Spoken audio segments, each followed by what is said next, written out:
Hi, I'm Jennifer. Welcome to Orton Gillingham Coaching. Today I would like to talk about when a student seems to know sounds in isolation, letter sounds in isolation, but when they go to read a CVC word, they struggle. They can't read the CVC word. So there's some reasons and also there's some solutions. So I'd like to go through those with you today.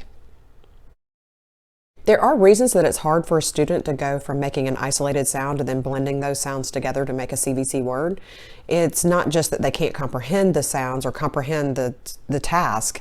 It's that it has to do with moving from making one task, making an isolated sound, to now blending, doing three things. You're blending three sounds together.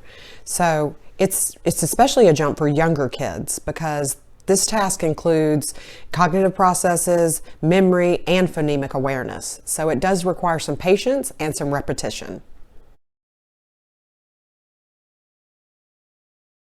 The first activity we could do for helping students to blend is phonemic awareness work. Make sure that students can hear the sounds, because it would seem that they know the letter sounds. Why can't they just blend them together? And it's just not always the case. Sometimes a student can't distinguish the sounds and blend them together because they're not hearing them. Even if they can hear them in isolation, they can't hear them blending together. So one way to make sure is to do phonemic awareness exercises. For instance, cat, k-at. What would that word be if you replace the k with a v? At, and you're asking the student to do this. I have a video all on this whole subject, so I'm going to put that at the end of this video if you'd like to watch it, and I'll have a link down below. Activity number 2 would be to sound elongation. So when you're dictating or helping a student learn these words, you're going to, rather than say k-at, you're going to say k-at. You're going to say map. Don't try to elongate that P. It'll be p. But elongate what you can. So have the student repeat the word that you said while tracing it on a card or writing it and saying it at the same time. Map. And they're writing it and saying it. Do this with a group of words that sound alike. Make sure you point out the phonemic changes. You have them do k-at. Then you have them do at. Ask them what changed about that. What's the letter sound? Discuss it, but have them do some group of words. And then isolating those smaller groups of words and using repetition will help them catch on. Then you can add in another vowel. K-ot. What happens when you take the C off and replace it with a D? D-ot. And then tutor says, great. Trace the word and say it out loud.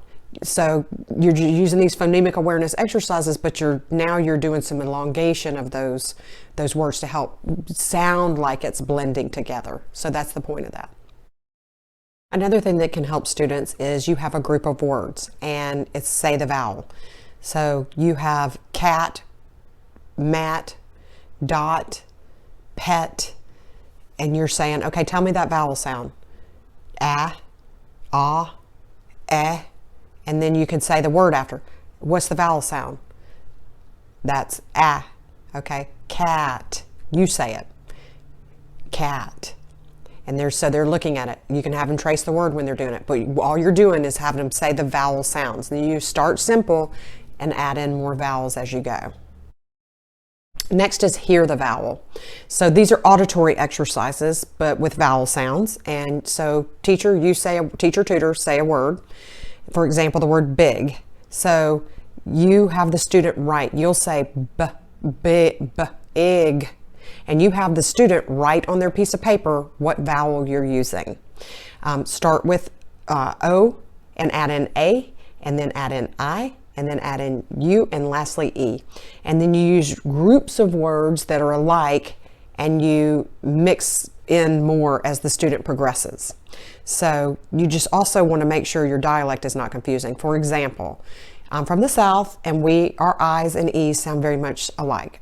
Get, for me, go get that. I don't say go get that. So just be careful of your dialect. Be sure when you're dictating, you're saying this vowel as it should be said.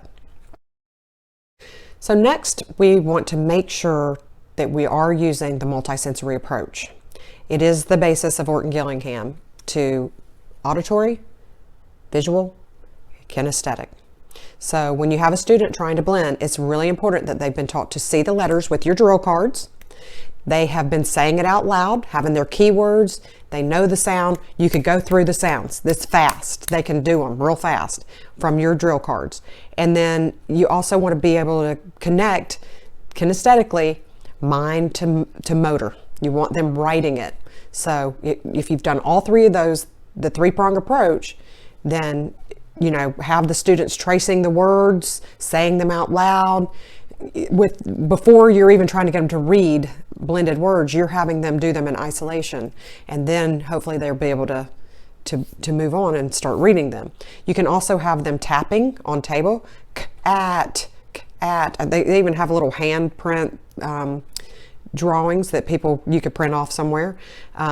You can also have students tapping, app, tap, app, tap. And you could elongate that too. App, tap. So that's another method that I've seen. Another useful little tool are these little bubble pads. The kids can push down the bubble when they say it. I'll have a link in the description below of one of those. When it comes time to read the word, it should come a little more naturally if they've been connecting the mind to motor coordination. So these exercises can help. Lastly, be sure to use nonsense words when you're teaching blending, because students will memorize the words. And I have a personal story. My daughter, who was dyslexic, was in pre-K. I was in an Orton Gillingham course, and I started thinking it sort of sounded like her. So I went to her pre-K teacher, and I said, I think I'm going to hold her for a transition class. I'm going to hold her back a year. And no, she knows everything. You could send her, she's fine. They pull out this big, huge piece of paper. She goes down, she knows everything. I came home, I got out my Orton Gillingham cards, my phonogram cards, and my cards that had some sight words on them, and she knew none of it. I mean, none of it. She had absolutely memorized everything on that pad that they had taught her. And good for her, because she has memory retention issues, but it really did teach me to throw in a zim and a palm, just words that they're not going to be able to memorize. Cat and bat and bad and map and mop, and those are great, and it's certainly, you have to get those to blend, but throw in some nonsense words to make sure that they're not just memorizing all this. Lastly, there's some product support out there for things like this. I'm not going to go into a lot of it here, although my workbook, that's what you should definitely go get. Workbook 1 for blending of CVC words. But the other products are some puzzles and whisper phone and the little bubble things. I'm going to put those all in the links below in the description if you're interested. As a final word, I hope these methods help with your students if they're having a hard time going from isolation to blending. And even if they're not, you can just use these methods for helping do that. And if your student continues to struggle, just keep going. Keep going, repetition, repetition, repetition, until the moment they do get it. Because if you're a teacher or tutor, or even a parent who's helped your child, there's nothing like the feeling than when they say, aha, I get it. It's a wonderful feeling, and it will happen. It does happen. Thank you for joining me today. I hope you will like and subscribe to my channel, and visit ogforall.com, where there is much more information and plenty of articles for you to go through, and my workbook store. Please be sure to visit there. Have a great day.